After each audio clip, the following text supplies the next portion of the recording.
ओम शांति। 5-10-22 की वाणी है। मीठे बच्चे, इस समय तुम्हारा यह जन्म हीरे समान है, क्योंकि तुम ईश्वरी संतान बने हो। स्वयं ईश्वर तुम्हें बढ़ाते हैं।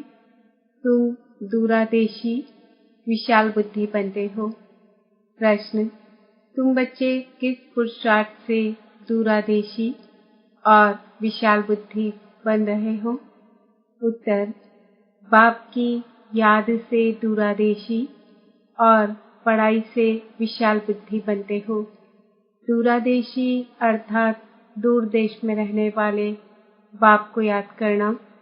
मन मनाभव का अर्थ है दूरादेशी होना। विशाल बुद्धि अर्थात सृष्टि के आदि मध्य अंत का ज्ञान बुद्धि में हो। तुम्हें पहले दूरादेशी फिर विशाल बुद्धि बनना है। गीत: हमारे तीर्थ न्यारे हैं। ओम शांति। बच्चों ने गीत सुना कि हमारे तीर्थ न्यारे हैं। हमारा तीर्थ बहुत दूर है, इसलिए बच्चों को कहा जाता है दूरादेशी भव। दूर देश में रहने वाले फिर कहते हैं विशाल बुद्धि भव। सबकी बुद्धि इस समय तुच्छ है ना? माया ने तुच्छ बुद्धि बना दिया है, तो बच्चों की है दूरादेशी बुद्धि अर्थात दूर के रहने वाले की याद, और विशाल बुद्धि अर्थात सारे सृष्टि के आदि मध्य अंत का ज्ञान बुद्धि में है। और सब है अल्पज्ञ बुद्धि अर्थात अल्प बुद्धि। सिर्फ कहते हैं परमात्मा, परंतु जानते नहीं। यहाँ कोई महात्मा नहीं है। यह तो बाप आकर दूरादेशी बनाते हैं, परंतु दूरादेशी बच्चे कम हैं। भल ज्ञान बहुत है, परंतु दूरादेशी कम है, अर्थात बाप की याद में कम रहते हैं। बाकी साधु तो साधना करते हैं, यथा राजा रानी तथा प्रजा। सारी दुनिया इस समय पतित है। भल महात्मा नाम डाल देते हैं, परंतु महान आत्मा कोई है नहीं। कहीं फिर श्री कृष्ण को महात्मा कहते हैं। यह फिर भी राइट है, क्योंकि वहाँ भ्रष्टाचारी दुनिया है। यह तो है भ्रष्टाचारी दुनिया। यथा राजा रानी तथा प्रजा, परंतु इस समय राजा कोई है नहीं। प्रजा का प्रजा पर राज्य है। बाप कहते हैं शास्त्र पढ़ने से तुम मेरे से मिल नहीं सकते और ना ही कोई मुक्ति में जा सकते हैं, जब तक मेरे द्वारा कोई मेरे को न जाने और जब तक कल्प के अंत में न आऊं। मनुष्य तो श्री कृष्ण को याद करते हैं, वह तो इस देश का है, दूरादेशी है नहीं। तो बाप को याद करना माना दूरादेशी बनना। मन मनाभव का अर्थ है दूरादेशी भव। जो बाप को जानते नहीं, तो बाप से वर्षा कैसे मिले? अगर आए नहीं तो रास्ता कैसे मिले? बड़ी समझ की बात है। साजन से बड़ा प्यार चाहिए। कहते हैं एक तू जो मिला तो सब कुछ मिला, तो एक से ही सब कुछ प्राप्ति हो जाती है। ऐसे साजन से बहुत लव चाहिए। यह है बेहद की नॉलेज, विराट ड्रामा अर्थात वैरायटी, जिसमें अनेक मतभेद है। तभी कहते हैं द्वैत राज्य।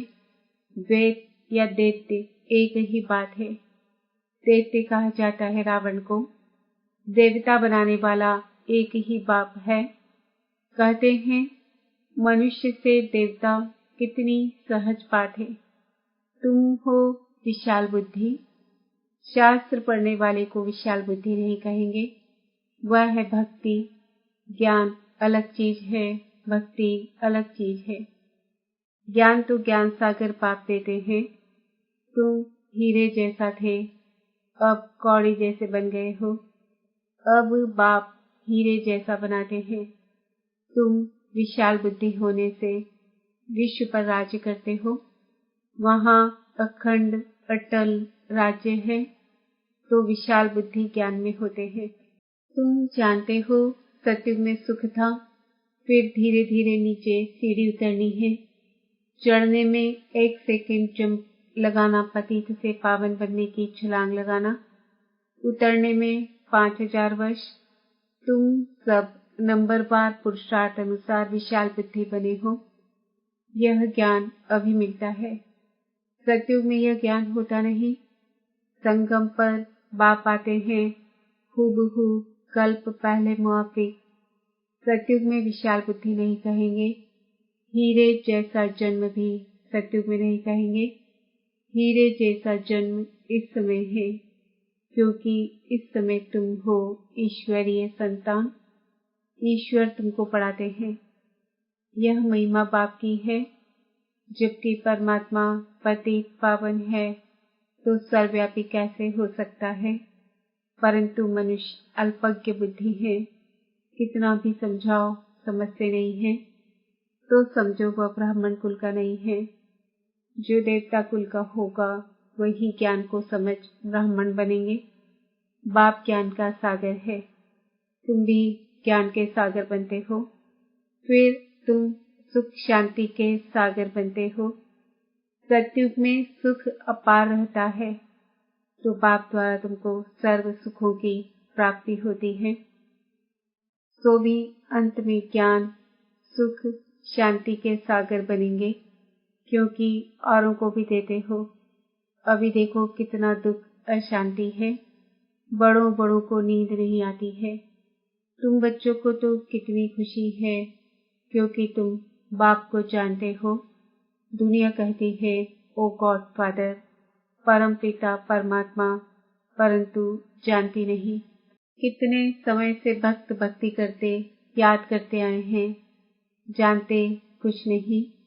बाप अपना और अपनी रचना का परिचय खुद आकर देते हैं। तुमको औरों को देना है। तुम जानते हो यह बाप है, कोई महात्मा नहीं है। बाबा को ख्याल आया, फॉर्म में लिखा हो तो आप किससे मिलने आए हो? तो कहेंगे महात्मा से। बोलो महात्मा तो यह है नहीं, नाम है ब्रह्मा कुमार कुमारियां, तो इनका बाप प्रजापिता ब्रह्मा होगा ना, तो महात्मा कैसे हुआ? आर्ग्यू करने वाले अच्छे चाहिए, बुद्धि वाला चाहिए। समझो वह लिख कर भी जाते हैं, परंतु समझते कुछ भी नहीं, बिल्कुल बुद्धू है। शक्ल से मालूम पड़ जाता है, बुद्धि में ज्ञान नहीं है। शिव बाबा तो जानते हैं अंतर्यामी है, यह बाबा तो बाहरयामी है। बाप कहते हैं मैं आता ही उस तन में हूँ जो पहला नंबर है, अब लास्ट में है, इनमें प्रवेश करता हूँ, क्योंकि इनको फिर वही नारायण बनना है। तो इनको इस तन को देने का किराया मिलता है।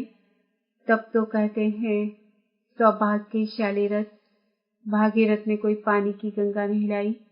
यह गुह्य ज्ञान की बातें हैं, जो रावण मत पर होने कारण मनुष्य समझते नहीं है।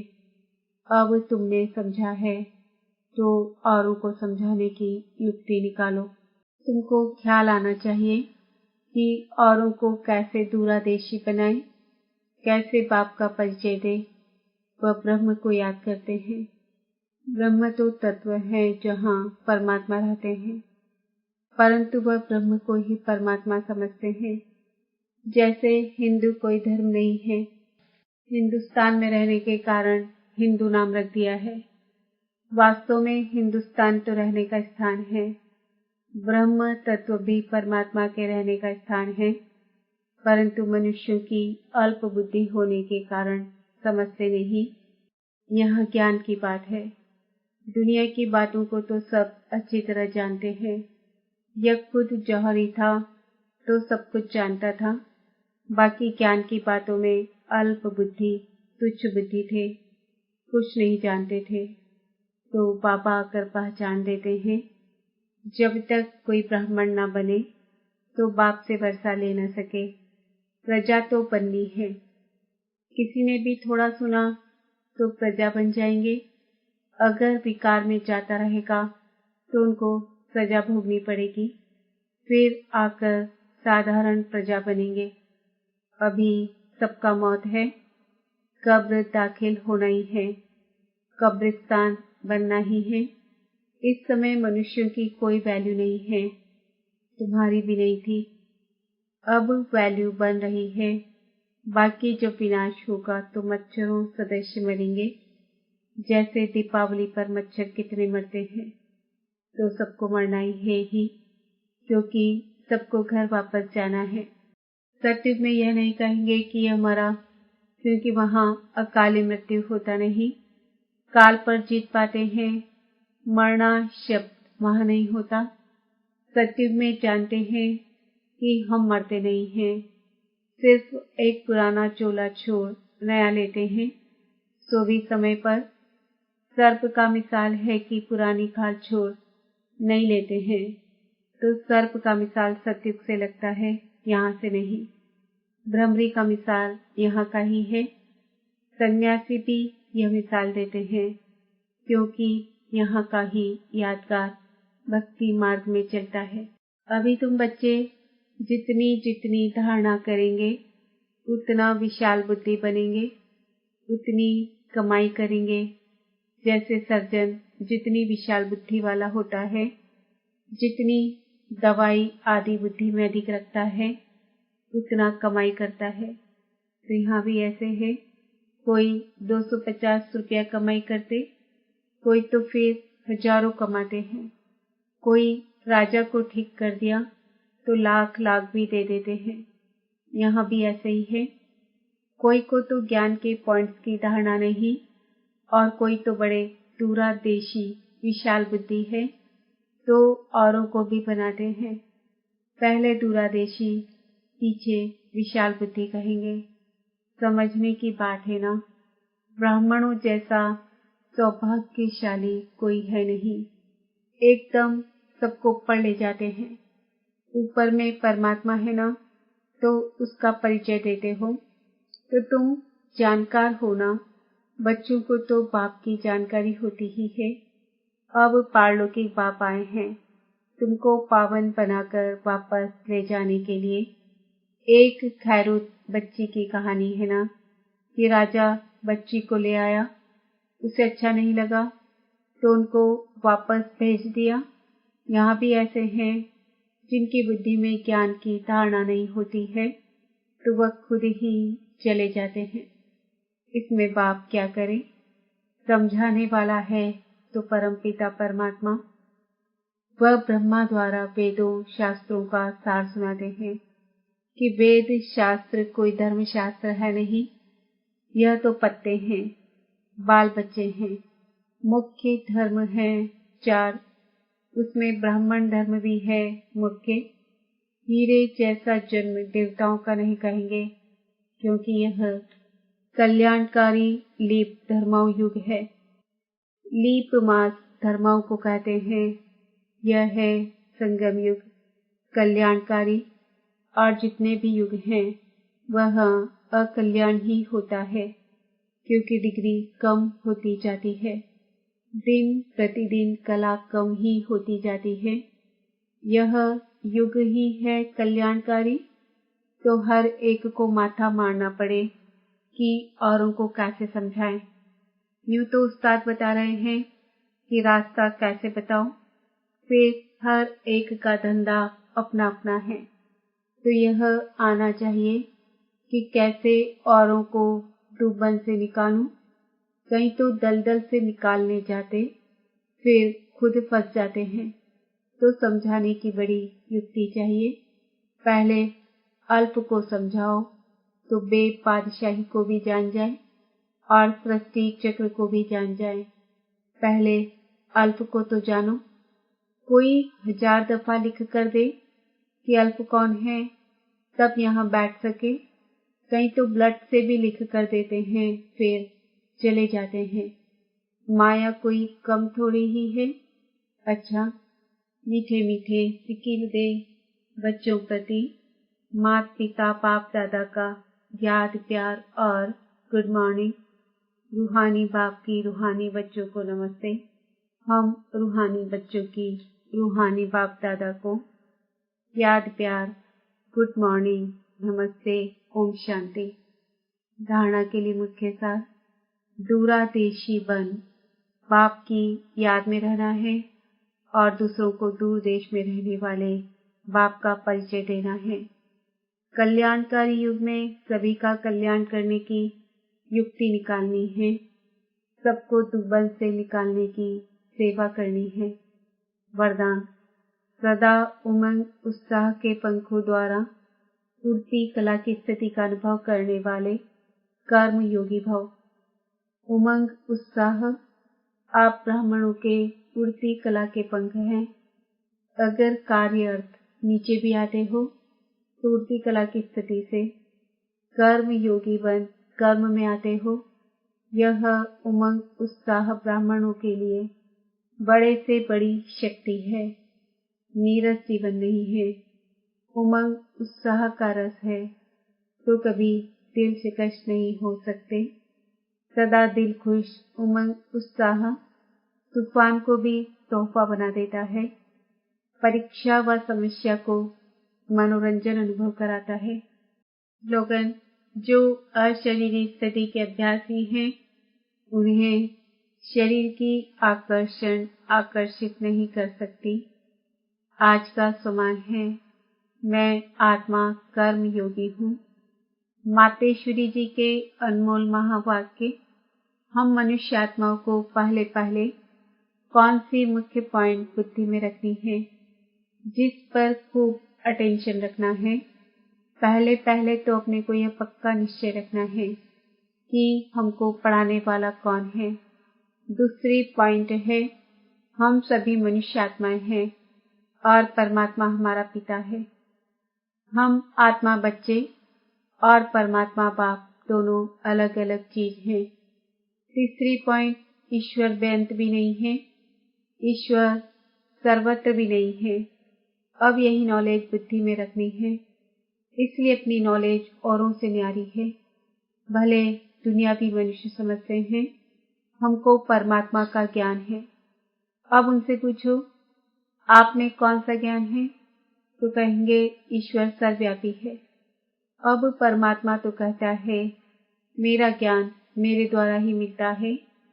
जैसे बैरिस्टर द्वारा बैरिस्ट्री, डॉक्टर द्वारा डॉक्टरी सीखी जाती है। भल वहाँ बैरिस्टर भी अनेक होते हैं। एक बैरिस्टर से न पढ़ा तो दूसरा पढ़ाएगा, एक डॉक्टर से न पढ़ा तो दूसरा डॉक्टर पढ़ाएगा, मगर यह ईश्वरी नॉलेज सिवाय एक परमात्मा बिगर कोई भी मनुष्य आत्मा चाहे साधु संत महात्मा हो वो भी नहीं पढ़ा सकेगा। तो हम कैसे समझें कि इन्हों में कोई परमात्मा का ज्ञान है।